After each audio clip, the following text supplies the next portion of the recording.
ton fils. Mais il ne faut pas faire de tous ces hommes-là qui ont dans ta vie tes amis. Il faut faire très attention. Il y a des amis temporels, des amis des circonstances. Au-delà de toutes les rémunérations qu'on peut avoir, il y a une rémunération finale. Il y a une rémunération suprême. Et c'est la vie éternelle. À chaque fois que tu penses à ta vie, pense aussi à l'éternité. Alléluia. Amen. Pense aussi à l'éternité.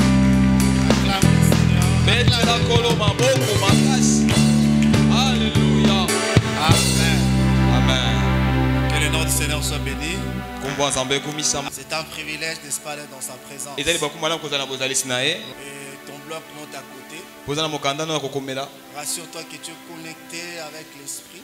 Et tout ce qui sera libéré du haut de cette tribune, de cet hôtel, aura un impact positif dans ta vie. Il reste avec, après ces temps d'adoration profond, facilement tu peux naviguer dans l'esprit et comprendre la parole qui sera annoncée. Nous bénissons le Seigneur pour tout. Le Dieu qui nous a pris, qui nous prend en charge et qui continue à nous prendre en charge. Nous avons commencé cette série d'enseignements sur préserve ton intégrité. Ça fait 1 mois et demi. Ça fait 1 mois, ça c'est le 5e dimanche où nous parlons de ce thème. C'est un thème où on peut encore creuser, continuer à creuser. Parce que la parole de Dieu est inépuisable. À chaque fois que je prends ma Bible pour préparer ces messages, il y a toujours d'autres choses qui s'ajoutent sur ce que j'ai déjà préparé. Ce qui fait que je peux me tenir du haut de cette chair. J'annonce des choses que je dois libérer. Mais je suis surpris pendant que je prêche. C'est autre chose qui prend le devant par rapport à ce que j'avais prévu. Et ce qui m'amène souvent de ne pas lire certains passages ou de lire des passages que tu ne veux pas utiliser.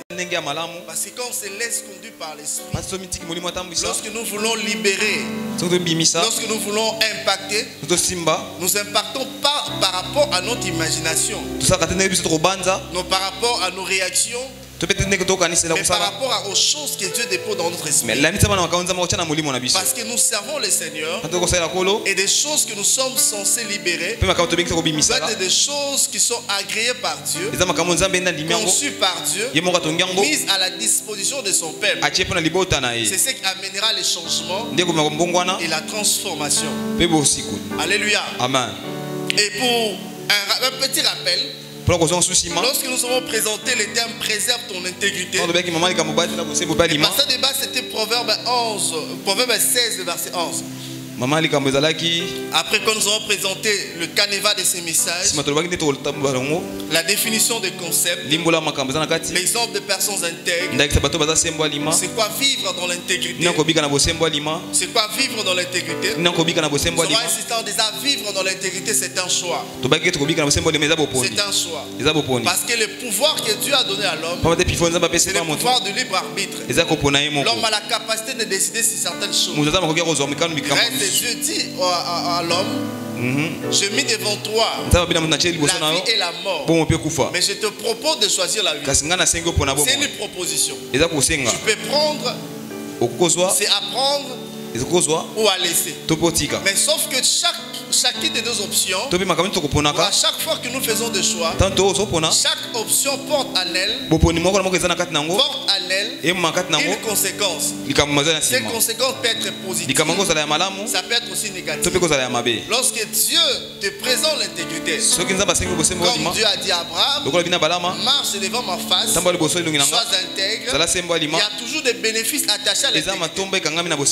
Et il y a aussi des conséquences négatives lorsque quelqu'un décide de ne pas marcher dans l'intégrité. Je me fais comprendre. Et nous avons évoqué certaines conséquences négatives. Et nous avons aussi évoqué quelques conséquences qui sont positives lorsque nous marchons dans l'intégrité. Et nous avons insisté en disant l'intégrité va au-delà de notre présence physique. L'intégrité traverse le bénéfice de l'intégrité, traverse des générations. Tu peux ne pas vivre pleinement les bénédictions attachées à ton intégrité. Mais les gens qui vont venir après toi vont vivre ces choses comme si c'était eux qui ont posé des actes. Et les gens qui ont posé des actes, peut-être ils sont partis, peut-être ils sont plus actifs, mais leur intégrité part en leur faveur. Leur intégrité fait en sorte qu'ils vivent des choses exceptionnelles. Alléluia. Amen. Raison pour laquelle le psalmiste dit: j'étais jeune, j'ai vieilli, je n'ai jamais vu un juste abandonné, ni sa postérité mendiant son père. Le fait qu'il était, le papa était jeune, juste, pardon, même après lui, sa postérité va bénéficier de fruits de sa justice et de son intégrité. Nous avons évoqué le cas de cette femme, la femme du fils de prophète. La Bible dit lorsque les créanciers sont venus, ils ont voulu prendre ses enfants pour en faire des esclaves. Cette femme cria vers l'homme de Dieu. Elle a dit ceci. Elle a crié vers Élisée, mais sa formule de demande était beaucoup plus simple. Il dit: mon mari est mort. Il dit: ton serviteur, mon mari est mort. Voici les créanciers sont venus et ils veulent prendre mes enfants pour en faire des esclaves. Elle n'a pas fini par là. Elle a présenté un élément très important, un élément capital. Il dit: tu sais que ton serviteur, mon mari, craignait l'Éternel. Donc il réclame les bénéfices de l'intégrité de son mari. Est-ce que quelqu'un me comprend? Amen. Il y a des choses que nous n'allons pas résoudre de notre vivant, mais nos enfants vont les résoudre, non pas parce qu'ils sont forts, mais à cause de notre intégrité, à cause de la manière dont nous avons marché devant les Seigneurs. Il y a des choses qui sont déjà sorties de nous, mais ces choses se manifesteront pleinement dans la vie de nos enfants. Est-ce que quelqu'un me comprend? Ils vont vivre des choses exceptionnelles, mais ces choses, c'est simplement parce que nous avons marché avec le Seigneur. C'est simplement parce qu'on craignait l'Éternel. C'est simplement parce que nous avons marché dans la face de l'Éternel, dans l'intégrité. Raison pour laquelle chaque acte que tu poses, lorsque tu poses des actions, pense aussi à ton avenir, parce que certainement un jour tu disparaîtras. Mais si au moins tu as marché dans l'intégrité devant le Seigneur, tes actes te parleront au bénéfice, à l'actif de tes enfants. Ils vont commencer la vie non pas par de moins, par des manques, mais ils vont commencer la vie avec une vitesse. Alléluia. Amen. Si les gens commencent par de moins, mais ils ne vont pas commencer avec de moins, ils vont commencer avec des plus, parce qu'il y aura quelque chose dans leurs actifs. Et vous allez comprendre aussi, ce que nous possédons réellement, ce sont des choses que nous avons possédées sur le plan spirituel, que nous possédons dans le spirituel. Et lorsque nous possédons les choses dans le spirituel, étant donné que le spirituel dirige le physique, tôt ou tard les choses vont se manifester. Est-ce que quelqu'un me comprend? Amen. Il est très très important de comprendre la portée de l'intégrité. Lorsqu'on dit sois intègre, c'est pas seulement un slogan, c'est pas un slogan. Quand on dit marche dans l'intégrité, ce n'est pas une contrainte. Alléluia. Mais une façon de te dire: si tu veux aller loin, voilà la manière dont tu vas marcher. Si tu veux que ton nom reste dans les annales, voilà comment tu vas marcher. On peut avoir la richesse, on peut avoir des biens matériels, mais ces choses tu peux les perdre. En un clin d'œil tu perds le tout. Mais ce qui peut te sauver, te maintenir, te ramener à vivre heureuse, c'est l'intégrité. C'est l'intégrité. Et à ce qui concerne l'intégrité, nous allons parler des conséquences de l'intégrité vis-à-vis de Dieu, des éléments que je viens d'évoquer. Vis-à-vis du monde aussi. Vis-à-vis du monde, les hommes ou le monde détestent les gens intègres. Ils ont tendance à critiquer, ils ont tendance à rabaisser, ils ont tendance à coller des étiquettes aux gens intègres. On va vous appeler Mamelo, on va dire que tu es dépassé, Il y aura des mots, des phrases par exemple. Est-ce qu'il y a un tobo samboka? Alléluia. Amen. Qu'est-ce que tu crois? Tu es plus intègre que Kassabou. Ainsi de suite. Mais malgré cela, on doit tenir bon. On doit tenir bon. On doit tenir bon. L'intégrité n'est pas facile. Parce que nous sommes appelés à marcher à contre-courant. Même si ce n'est pas facile, tu dois tenir bon. Tu dois tenir bon. Parce que Amen. Alléluia. Et si David l'affirme, j'étais jeune, j'ai vieilli, je n'ai jamais vu un juif mendiant abandonné, ni sa postérité mendiant son père. Donc la postérité commence la vie avec des actifs. Alléluia. Amen. Et après cela, nous avons vécu plusieurs éléments qui peut nous aider à garder l'intégrité. Comment être intègre? Nous avons parlé de la connaissance. La Bible dit c'est des peuples qui connaîtront leur Dieu, agiront avec fermeté. Lorsque tu as la connaissance de Dieu, tu connais Dieu, tu connais ton identité. Il y a certaines choses qu'on ne te dira pas, ne les fais pas. Mais par toi-même, tu ne vas pas les faire. Parce que tu te connais toi-même. On a parlé de la veille sur la source des financements. En disant la manière dont tu gagnes l'argent détermine aussi tes actions. La manière dont tu gagnes ton argent détermine aussi ton comportement. Si ton argent est sale, ta vie sera aussi sale. Par exemple, là, vous avez remarqué des gens qui étaient intègres. Et une fois ils ont commencé à voler l'argent de l'État, et du coup, le comportement change. Ils commencent à avoir des tiroirs, des bureaux et prendre la bière. Alléluia. Amen. Parce qu'à cause de l'argent sale, lorsque tu penses que les hommes sont des tout ça, tu seras surpris que ton comportement soit modélé par rapport à l'argent qui est. Ainsi de suite. Ainsi de suite. Veille sur ta source de financement. Nous allons parler veille sur la source de ta sagesse. En insistant que tout écrit, il y a toujours l'esprit des écrits. Il y a tout un esprit derrière les écrits. Ce que nous lisons est la pensée réelle de la personne qui a mis ces choses sur papier. Raison pour laquelle même les juristes disent l'esprit de la lettre. Ils ont la possibilité de changer des choses de leur manière.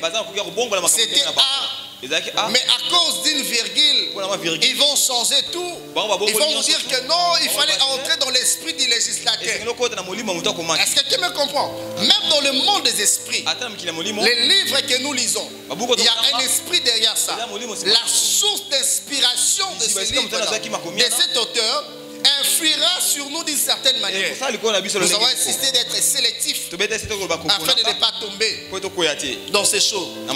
Et quand on a continué à parler, on a parlé de l'entourage aussi. Veille sur ton entourage. Veille sur ton entourage. Parce que les relations ne sont pas neutres. Les relations sont des rendez-vous du donner et du recevoir. À chaque fois que tu te mets avec des gens, dis-toi, ces gens-là vont t'influencer d'une certaine manière. Raison pour laquelle il faut être très sage. La Bible dit errer l'homme qui ne se met pas en compagnie de mon cœur. Lorsque tu te sépares de mon cœur, c'est alors que tu peux vivre certaines choses.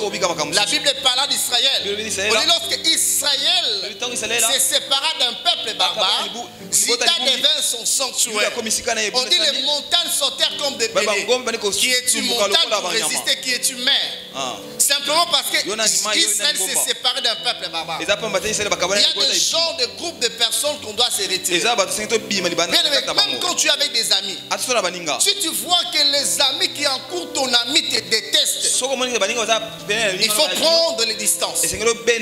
Alléluia. Amen. Il faut prendre les distances. Il faut faire très attention avec les relations. Nous avons insisté sur le type de relations. Et nous avons dit une chose très importante. À chaque fois que nous avançons avec Dieu, Dieu arrive à élargir notre champ d'action. Et lorsque notre champ d'action est élargi, il y a plusieurs personnes qui entrent dans nos vies. Mais il ne faut pas faire de tous ces hommes-là qui entrent dans ta vie des amis. Il faut faire très attention. Il y a des amis temporels, des amis des circonstances. Je ne peux pas m'appeler ça ami. Bon, il y a des amis des circonstances. Il y a des relations des amis des circonstances. Il y a des relations à vie. Il y a aussi des relations liées à un moment moment, il y a aussi des relations liées à un millier. Ce n'est pas parce que vous avez étudié ensemble et maintenant vous sommes à l'université, vous devez continuer votre amitié de l'école primaire même si Dieu ne vous a pas demandé de continuer. Est-ce que quelqu'un me comprend? Amen. Et il faut veiller sur ça.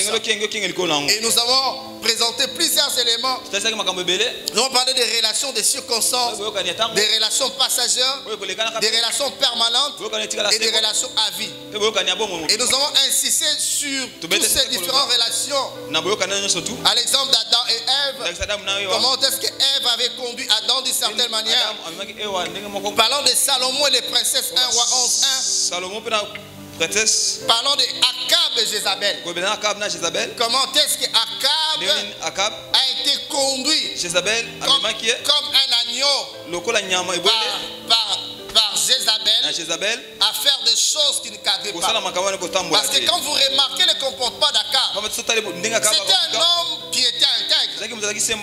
Lorsqu'il a voulu prendre la vigne de Naboth, il voulait acheter. Mais sa femme lui a dit, en quoi tu es roi? En quoi tu es roi? Il a monté son complot jusqu'à terrasser Naboth. Raison pour laquelle il faut savoir aussi qui est épousé. Alléluia. Amen. Qui est épousé. Il te tape déjà pendant l'équimakam. Ou à changer car on continue Tinanda. Et nous avons parlé encore un dernier élément parmi les éléments. Et les regards fixés à la rémunération finale. La rémunération finale. Au-delà de toutes les rémunérations qu'on peut avoir, il y a une rémunération finale. Il y a une rémunération suprême.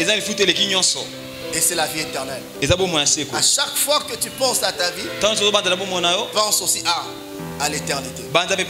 Alléluia. Amen. Pense aussi à l'éternité. Et aujourd'hui, il y a encore d'autres éléments. Je ne sais pas si je vais finir. Quand même que le rappel m'a amené à sauter certaines choses. La première des choses, je suis dans 1 roi 20 verset 11. Le roi d'Israël répondit que celui qui revêt une armure ne se glorifie pas comme celui qui la dépose. Pour préserver ton intégrité. Bien aimé, il faut savoir dans la vie, il y a des gens qui ont plus d'expérience que toi. Il y a des gens qui sont tombés. Il y a des gens qui ont fait de n'importe quoi. Mais lorsque les gens font de n'importe quoi, lorsque les gens tombent, ne deviens pas journaliste de RFI. Est-ce que quelqu'un me comprend? Amen. Ne sois pas une radiodiffusion pour expliquer la manière dont les gens tombent.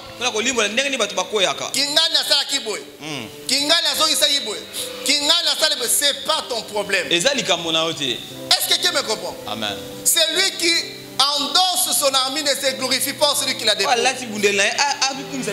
tu viens à peine de commencer la vie. Toi tu viens à peine de commencer le ministère. Mais tu es là que pour critiquer tous ceux qui t'ont précédé dans le ministère. Comme si toi tu es l'image parfaite des choses de Dieu. Bien aimé, tire des leçons de leur passage. Mais ne crois pas que tu es beaucoup plus supérieur que eux. Parce que les circonstances tu les as amenés à tomber, on ne sait pas si on te place dans les mêmes circonstances et que si tu vas tenir fort. Est-ce que quelqu'un me comprend? Il ne faut jamais négliger quelqu'un parce qu'il est tombé. Alléluia. Amen. Si tu veux marcher dans l'intégrité, garder ton intégrité, prends soin des gens qui tombent.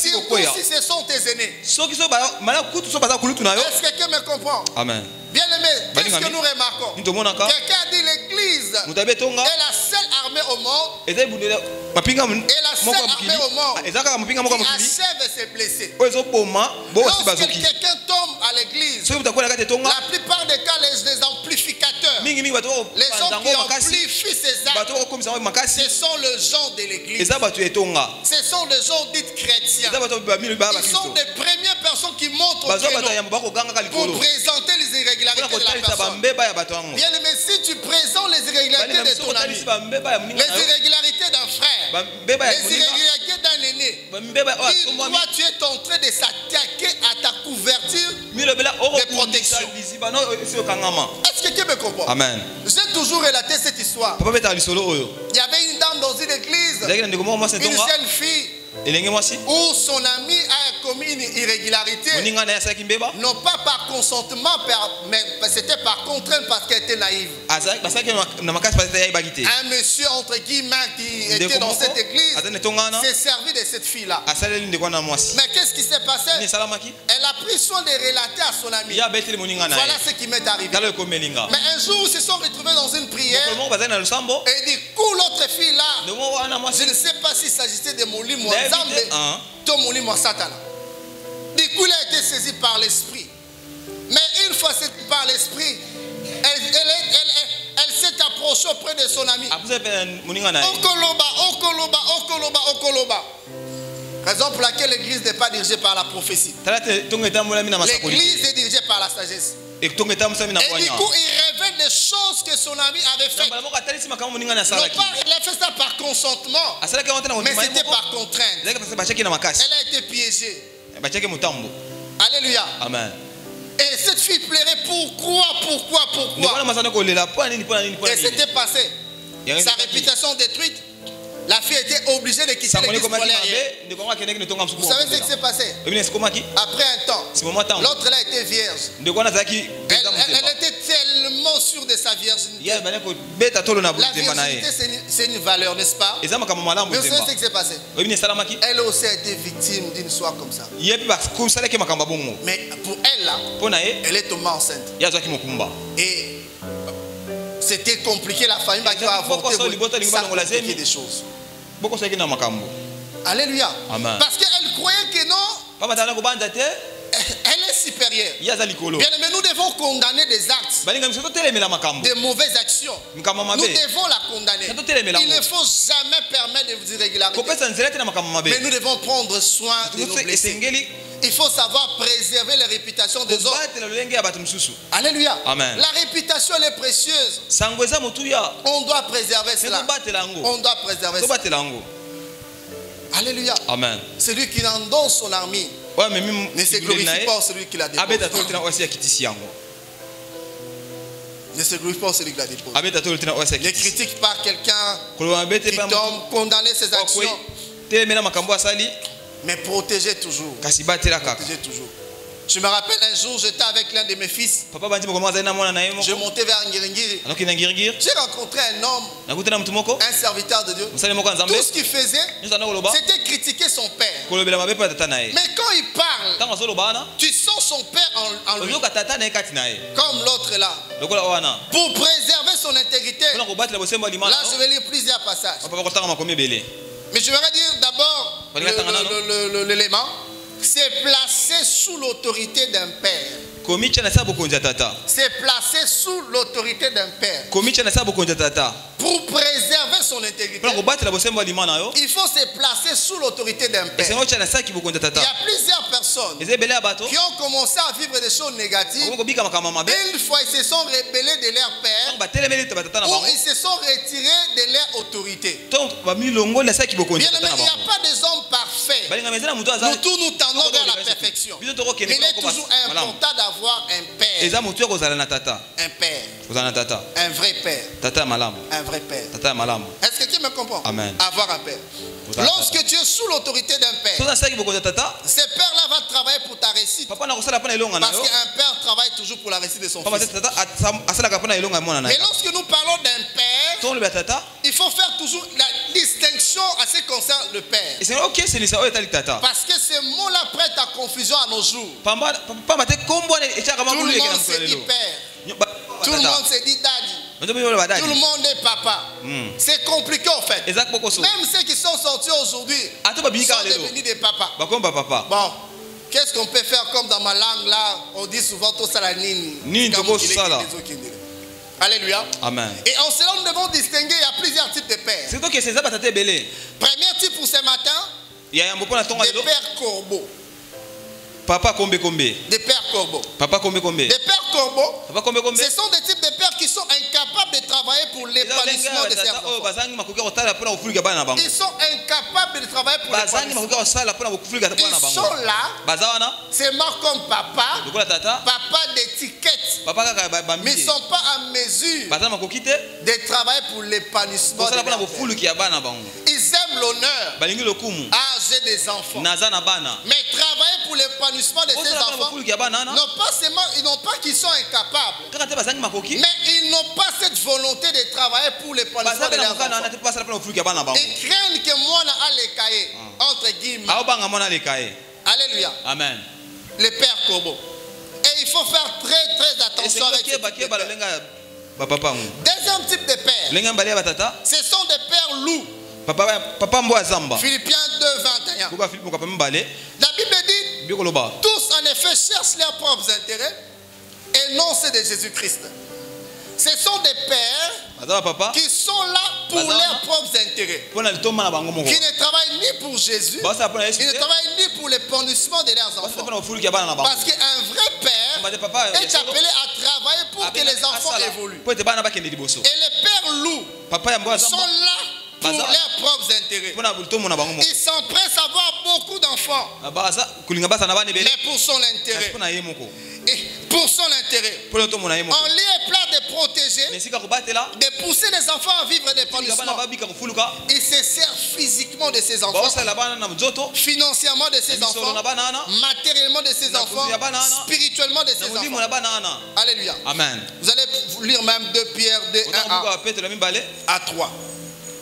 Alléluia. Amen. Si quelqu'un trouve ça, il va lire rapidement parce que je passe du temps. Vous allez voir plusieurs le suivants. Voilà, je vais lire. La Bible dit, plusieurs le suivant dans l'ère des règlements, et la voix de la vérité sera calomniée à cause par la cupidité. Ils sont caractérisés par la cupidité. Et on dit, ils vous exploiteront au moyen des paroles trompeuses. Il y a des gens, quand tu dis il est papa ou un père, mais quand tu regardes la façon dont il fait les choses, vous sentez qu'il est en train d'exploiter des gens, de faire de n'importe quoi.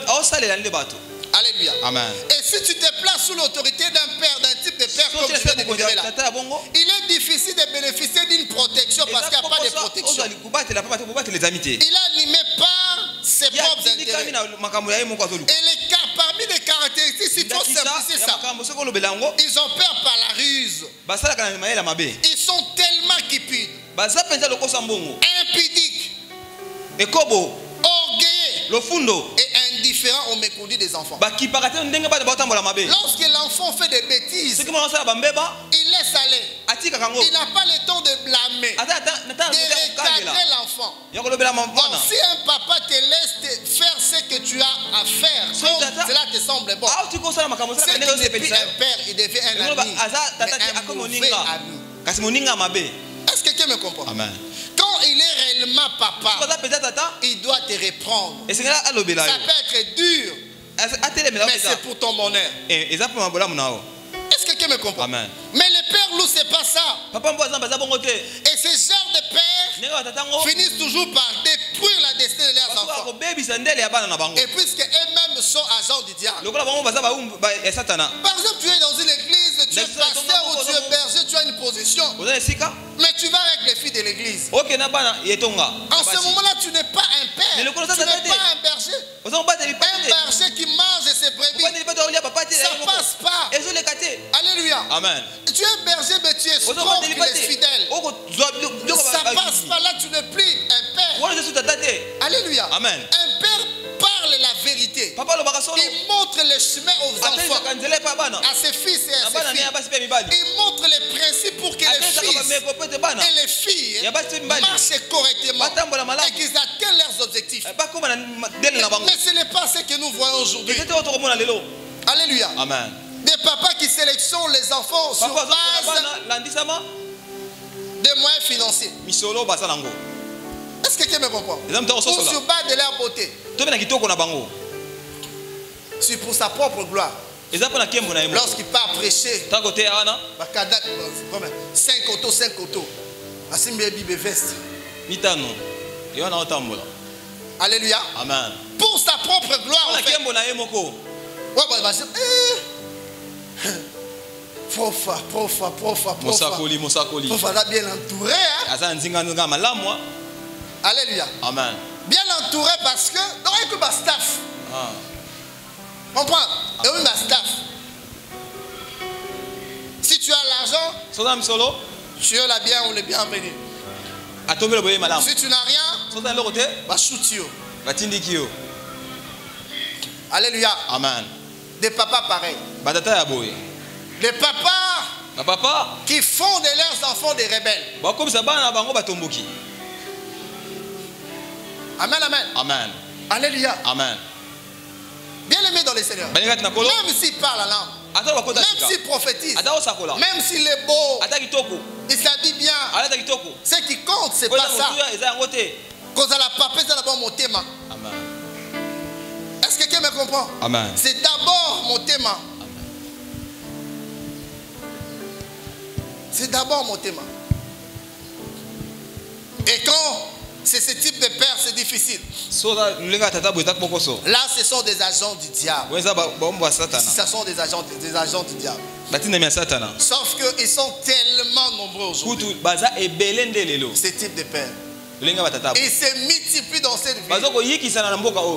Alléluia. Amen. Amen, amen. Amen. Que Dieu nous aide. Que Dieu nous aide. Que Dieu nous aide. Que Dieu nous aide. Que Dieu nous aide. Que Dieu nous aide. Que Dieu nous aide.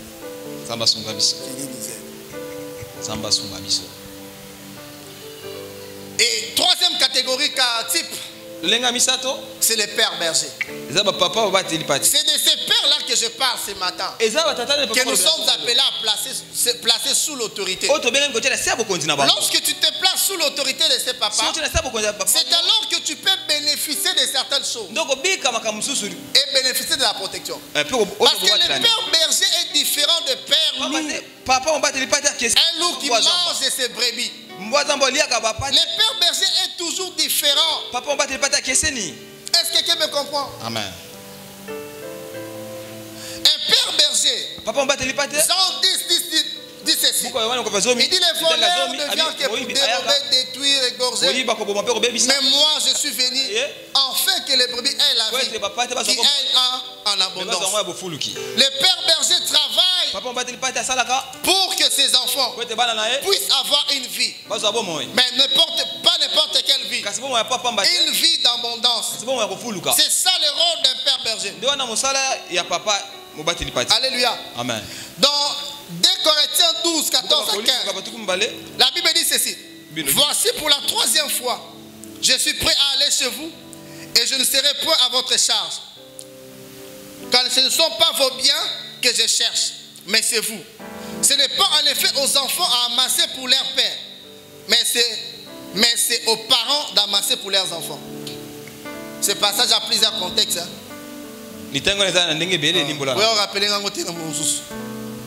Alléluia. Amen. Alors, c'est-à-dire quand tu comprends cela, quand tu es un berger, les bergers travaillent pour ses brebis. Alléluia. Amen. Ils travaillent pour déceler, dénicher des grâces et pousser ses enfants d'aller de l'avant.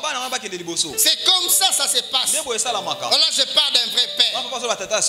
Ce sont des vrais pères. Les vrais pères sont des gardiens des hôtels. Les vrais pères sont capables de donner l'amour, la patience, la discipline avec rigueur. Rigueur avec amour. Alléluia. Amen. Il donne ça à ses enfants, non pas pour les déformer, mais pour orienter ses enfants. Il peut être dire des caractères, mais le plus important c'est ton épanouissement. Il peut te reprocher à tort et à travers, mais c'est pour que tu gardes ton intégrité. Un père ne dicte pas son fils à essayer de relativiser les choses ou en présentant les exceptions. Un père souvent il est extrémiste. Alléluia. Amen. Il est extrémiste. Pourquoi? Il ne peut pas t'éduquer en présentant des exceptions. Parce que s'il commence à te présenter des exceptions, il est tenté de détruire ta vie. Il va te laisser dans l'extrémité. Raison pour laquelle il y a des gens qui disent éduque ton fils comme un esclave. Et quand il deviendra grand, il sera un prince. Est-ce Amen. Il peut être dur, mais c'est pour ton bonheur. Ah, si tu as 20. Bon, c'est ce qu'on lit contre Vieux la mine. Pour via l'église. Alléluia. Amen. Yo ça la ligue non, mais un jour tu vas te rendre compte que non. Viens à l'église à. C'est comme ça qu'il devait t'orienter pour comment. Alléluia. Bien les messieurs qui sont comme des mentors, tellement exigeants que moi j'aime ça. Ils sont durs de caractère, mais moi j'aime ça. Alléluia. Amen.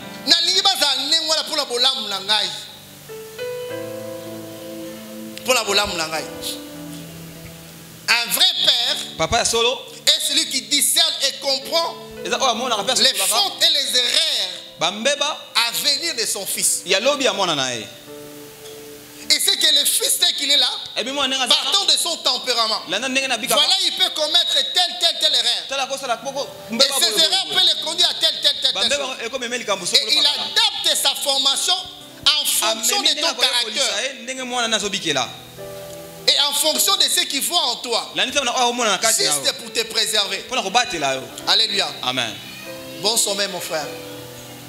Bon sommeil. Tu vas bien? Okay. Est-ce que quelqu'un me comprend? Il comprend, il décèle cela. Un vrai père protège avant même la manifestation de certaines irrégularités d'un fils. C'est ça le rôle d'un père. Il le fait. Il anticipe les choses. Si c'est pour préserver son fils. Parlons de cela. Je suis dans 2 Chroniques 26, 5, et puis 2 Chroniques 16. La Bible parle d'Ozias. Ozias est devenu roi à l'âge de 16 ans. Et ce que j'aime, c'est la suite. Il s'appliqua à chercher Dieu pendant le règne de Zacharie. Quand il s'appliqua à chercher Dieu pendant le règne de Zacharie, cela veut dire qu'il s'est placé sous l'autorité de Zacharie. Et lorsqu'il a cherché Dieu pendant le règne de Zacharie, Dieu le fit prospérer. La conduite d'Ozias, c'était en fonction de ce que Zacharie lui disait de faire. C'est ce qui a conduit Ozias à la gloire. C'est ce qui a amené Ozias à vivre la gloire. Mais lorsque vous arrivez dans le verset 16, on présente les irrégularités d'Ozias. Quand vous lisez ces irrégularités, cela explique des choses. Première des choses, c'est que Zacharie était mort. Deuxième des choses, soit Ozias s'est retiré sous l'autorité de Zacharie. Et il a commis des choses très graves. Parce que si Zacharie était toujours vivant, Ozias allait consulter Zacharie avant d'aller au temple. Et il a fini sa vie comme lépré. Alléluia. Parce qu'il s'est dédouané de l'autorité d'un père. Il a perdu son intégrité. Mais lorsque vous lisez 2 Chroniques 26, vous remarquez les exploits que Ozias a fait. Et ces exploits, c'était parce que sa vie était connectée, liée à Zacharie. Certes, Zacharie n'est pas roi, mais il fallait que tu sois sous son autorité. Alléluia. Aujourd'hui, il y a tellement des électrons libres.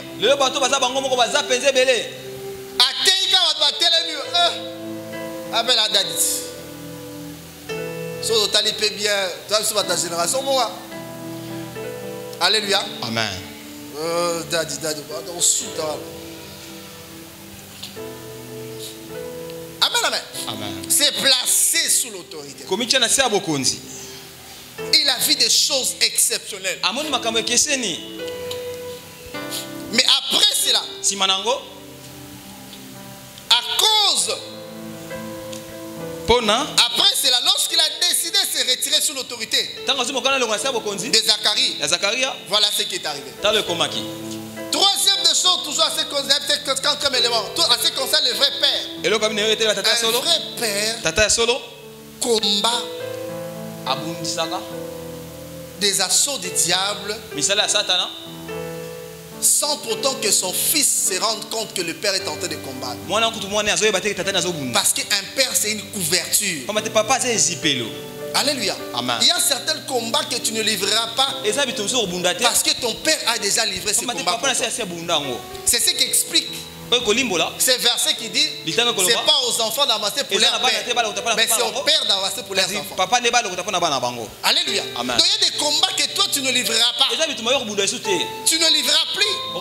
C'est parce que ton père a combattu à ta place. Il y a certaines choses qui t'arrivent pas. Ce n'est pas à cause de tes prières, mais à cause de la couverture de ton père. Et quand tu brises cette couverture, tu es maintenant à la merci du diable. Il y a des choses qui peuvent t'arriver. Christ a dit à Pierre, là je crois c'est dans Luc 22, 31, 32. Il dit Pierre, le diable t'a réclamé. Il voulait te cribler comme un froment. Mais j'ai prié pour toi. Alléluia. Amen. Mais quand tu seras vieux, quand tu seras affermi aussi tes frères. Mais quand le diable est réclamé Pierre, est-ce que Pierre était au courant de cela? Est-ce qu'il était au courant? Mais c'est le père qui a localisé cela. Il a compris, non. Dans le monde des esprits, il y a quelque chose qui se passe. Il a prié pour Pierre. Voyez-vous? Un vrai père spirituel n'est pas censé de tout expliquer. Alléluia. Amen. Parce qu'il y a des choses, si tu expliques, ça risque de te déstabiliser. Lui-même prend l'initiative de prier jusqu'à ce que ces choses disparaissent. C'est placé sous l'autorité d'un père. C'est très très important. Très important.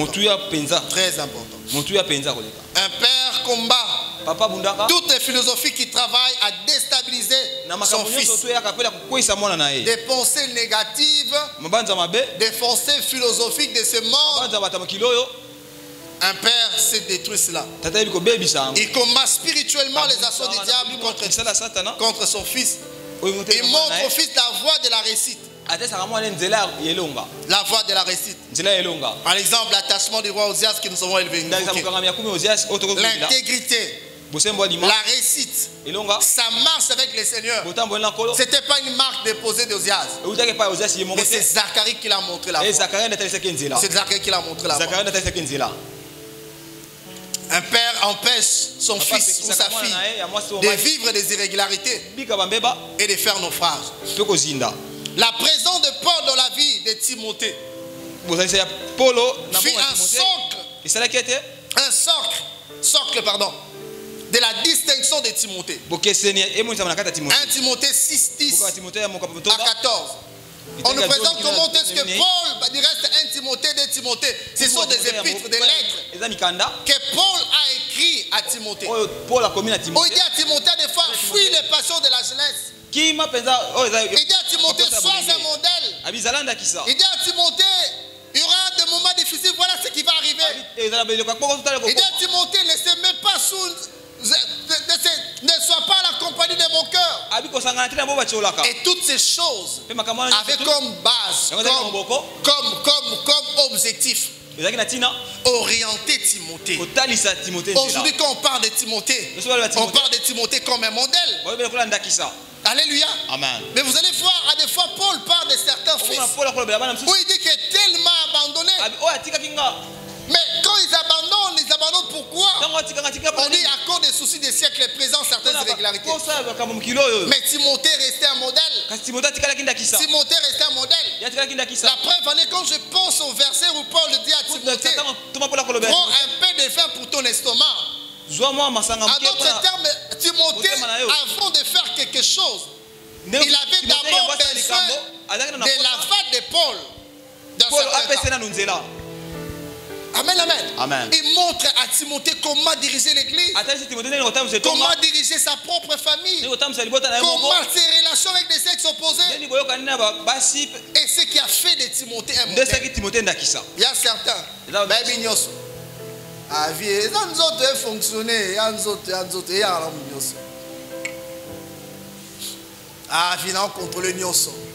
je contrôle. Bien aimé. Même celui qui contrôlait tout, le roi d'Isaïe, un jour il a dit ça, je n'ai pas contrôlé. Alléluia. Amen. Ah bon, il a dit un jour, oh, on a contrôlé.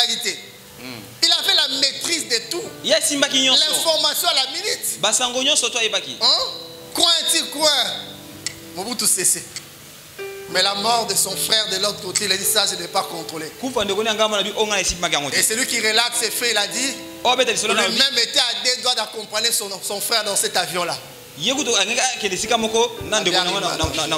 Alléluia. Amen. La suite est à la catastrophique. Mais nous ne maîtrisons pas tout. Il y a des choses que nous ne maîtrisons pas. Alors, il faut tout y là.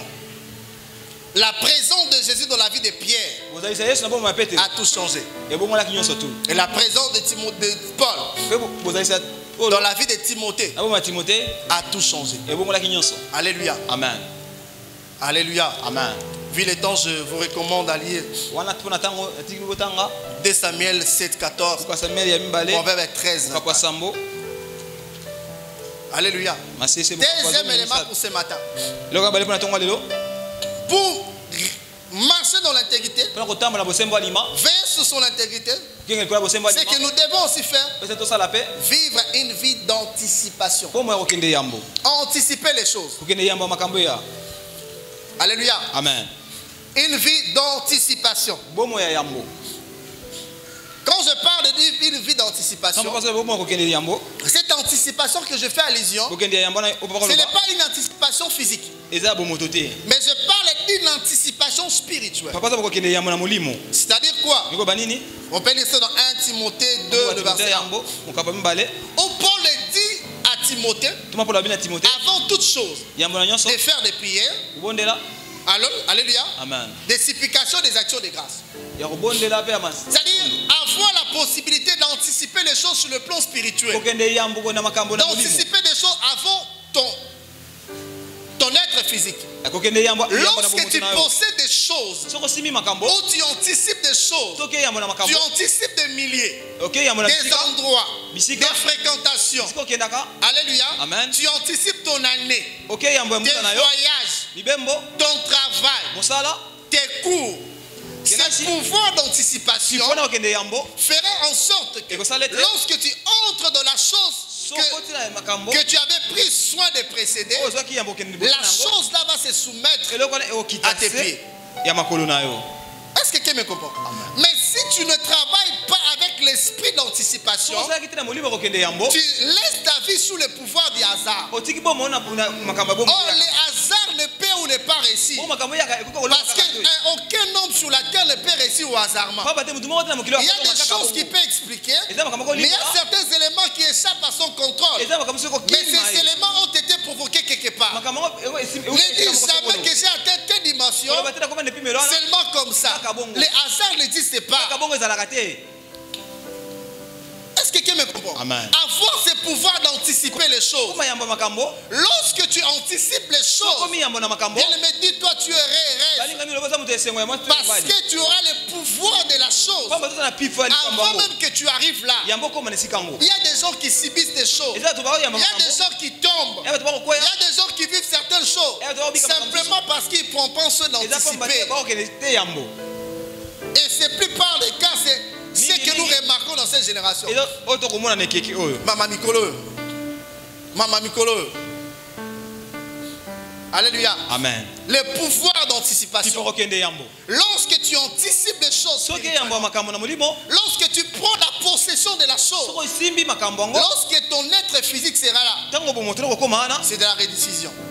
Amen. Alléluia. Amen. La Bible dit recommande ton sort à l'Éternel. Mets à lui ta confiance et tu réussiras. Quand on dit recommande ton sort, les sorts c'est le résultat. Alléluia. Amen. Les sorts peut être une attente par rapport aux choses que tu m'aurais faire. Mais avant de faire ça, ce que tu dois faire, c'est d'abord recommander ton sort. Lorsque tu arrives à anticiper les choses, c'est alors que tu auras de l'avance sur les assauts du diable, sur tes ennemis, sur certaines irrégularités que les gens ont formatées contre toi. Raison pour laquelle dans Psaume 119, la Bible dit, David dit, je dévance l'aurore. Alléluia. Amen. Il ouvre mes yeux, il dit, j'espère à tes promesses. Il dévore les assauts du diable. Il dévore tout ce qui peut se dresser devant lui. Puisqu'il avait l'habitude de dévancer ses choses, il ne pouvait pas tomber. Bien aimé. Les deux irrégularités les plus criantes que David a commises, c'est lorsqu'il a arrêté d'anticiper les choses. Alléluia. Amen. Rien sans considérer Dieu. Rappelez-vous. Même pour combattre, il était sûr. Mais il considérait d'abord Dieu. Mais la Bible parlant de l'erreur avec Bathsheba, on dit au moment où les rois se mettaient en campagne, David décida de rester à Jérusalem. Est-ce que c'était la volonté de Dieu qui reste à Jérusalem? Deuxième des choses, lorsqu'il a fait les dénombrements, est-ce que les dénombrements c'est un péché? Non. Mais est-ce qu'il avait consulté Dieu avant de le faire? Non. Alléluia. Amen. Et il faut être très sage dans ce domaine. Anticiper les choses. Nous devons anticiper les choses dans la prière. Nous devons anticiper des choses dans la prière. Mais nous devons anticiper des choses aussi dans nos offrandes par rapport à nos sémences. Je vais parler ça tout comme des sémences. Les pensées sont des sémences. Vous savez? Alléluia. Amen. Les relations sont des sémences. Alléluia. Amen. Alléluia. Amen. Les paroles sont des sémences. N'est-ce pas? La prière, c'est une sémence. Il y a plusieurs types de sémences. Mais il y a aussi des sémences qu'on appelle les sémences, l'argent, offrande ou les biens. Alléluia. Amen. Les bienfaits sont aussi des sémences. Par exemple, moi personnellement, si par exemple je vais voyager, avant de voyager, je fais d'abord mes offrandes parce que je veux me déplacer. Quand j'arrive dans cet endroit, il y a des choses que je fais qui sont très importantes. La première, je cherche d'abord un homme de Dieu qui a une bonne réputation. Alléluia. Amen. Mais qui maîtrise bien la ville. Ou la ville ou la province. En termes de sa notoriété ou en termes de sa spiritualité. Alléluia. Amen. Et je parle avec mon père spirituel qui je vois tel homme. Est-ce que je me fais comprendre? Amen. Quand j'arrive là, je fais mon offrande. Or, l'offrande que je fais là, c'est-à-dire le fait que lui, il règne sur le pouvoir où les esprits territoriaux existent. Oui. De la province, je me connecte à lui. C'est-à-dire tous ces pouvoirs des esprits territoriaux. Amen. Alléluia. C'est-à-dire même si on manigançait quelque chose dans le monde spirituel, la chose là ne peut pas m'atteindre parce que je les ai déjà dépassés. Est-ce que quelqu'un me comprend? Amen. Raison pour laquelle vous allez voir les gens que Dieu a appelés, lorsqu'ils arrivaient dans certains endroits, ils élevaient des autels. Alléluia. Amen. Ils offraient à Dieu. Et offrir à Dieu, ce n'était pas seulement une culture. Mais offrir à Dieu, les donner à ces gens-là, les pouvoirs sur le territoire. Parce que tu ne peux pas habiter un milieu si tu n'as pas encore le pouvoir du milieu. Alléluia. Amen. Raison pour laquelle l'autre, même s'il est sorti de Sodome et Gomorrhe, à l'extérieur, ses fils ou ses filles sont devenus incestueux. Parce qu'elle avait oublié le pouvoir des sémences, le pouvoir des hôtels. Alléluia. Amen. Et la deuxième de choses, je cherche quelqu'un, un mendiant, quelqu'un qui n'a rien, des gens qui demandent là. Je lui donne une somme d'argent qu'il n'a pas l'habitude de toucher habituellement.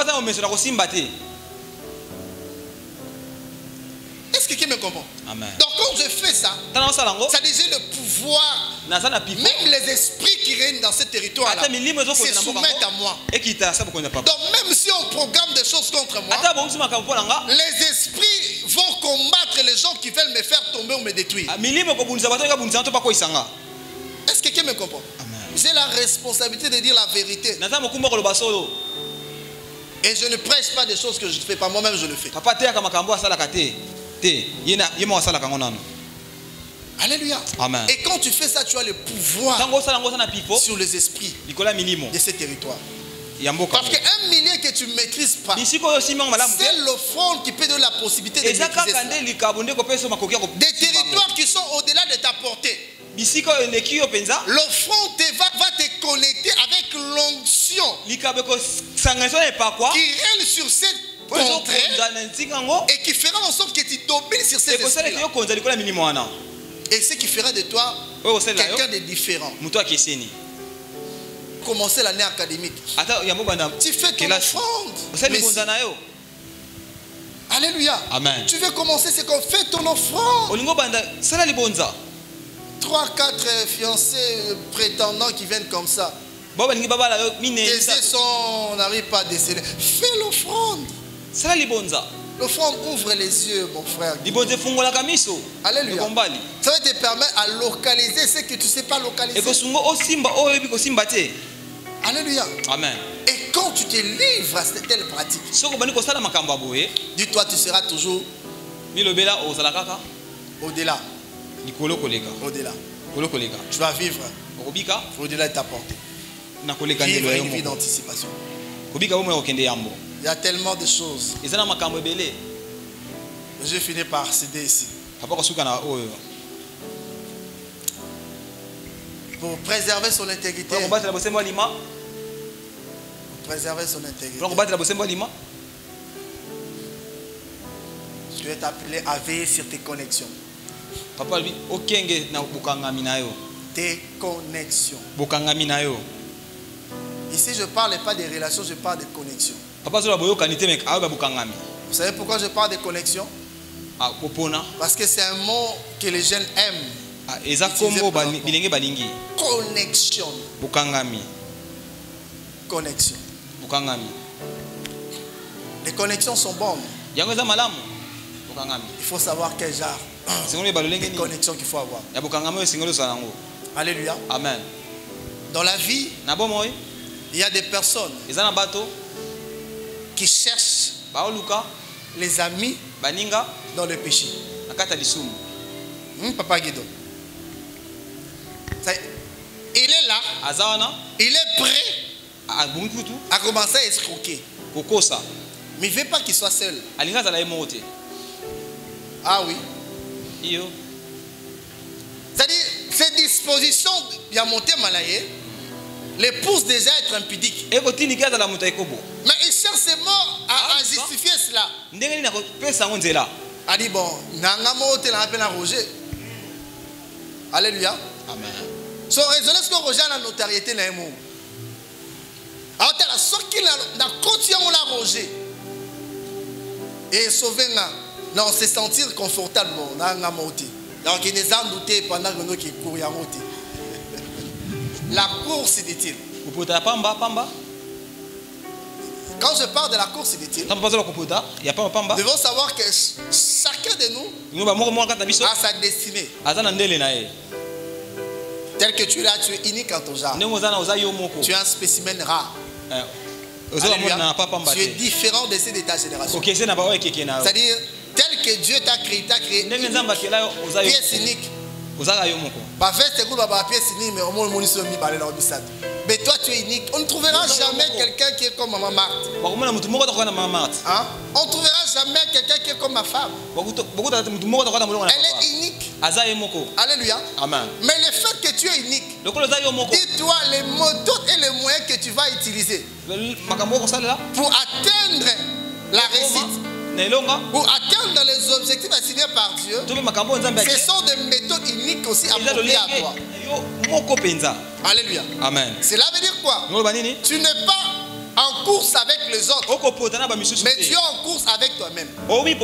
Lorsque tu commences à courir, à chercher à courir, je dois faire telle chose avant telle. Puisqu'elle est là, fais-moi aussi, je dois faire ça. Ça devient une course inutile. Alléluia. Amen. Et la course inutile n'amène qu'à la ruine. Alléluia. Amen. N'amène qu'à la ruine. Il y a tant d'exemples, il y a ma course inutile. Des courses inutiles. Mais si nous arrivons à éviter des courses inutiles, nous allons préserver notre intégrité. La vraie course, c'est ce qui se passe à l'intérieur de toi. Alléluia. Comme l'apôtre dit, j'ai combattu les bons combats. Alléluia. J'ai achevé la course. Désormais, la couronne de la justice m'est réservée. Le Seigneur, le juste et le juge, mais la donnera. Non pas seulement à moi, mais à tous ceux qui ont aimé son avènement. Alléluia. Amen. Et sa course n'était pas par rapport à Philippe ou par rapport à Jacques. C'était par rapport à sa destinée. Et il disait clairement, moi l'apôtre, je suis l'apôtre des païens. Alléluia. Amen. Envoyé pour des païens. Mais toi tu étais envoyé pour qui? Et si tu connais vers qui Dieu t'a envoyé, mais ne te compare pas à l'autre. Alléluia. Amen. Ne cours pas avec lui. Cours avec toi-même. Et si nous arrivons à vivre comme ça, c'est alors que nous allons préserver notre intégrité.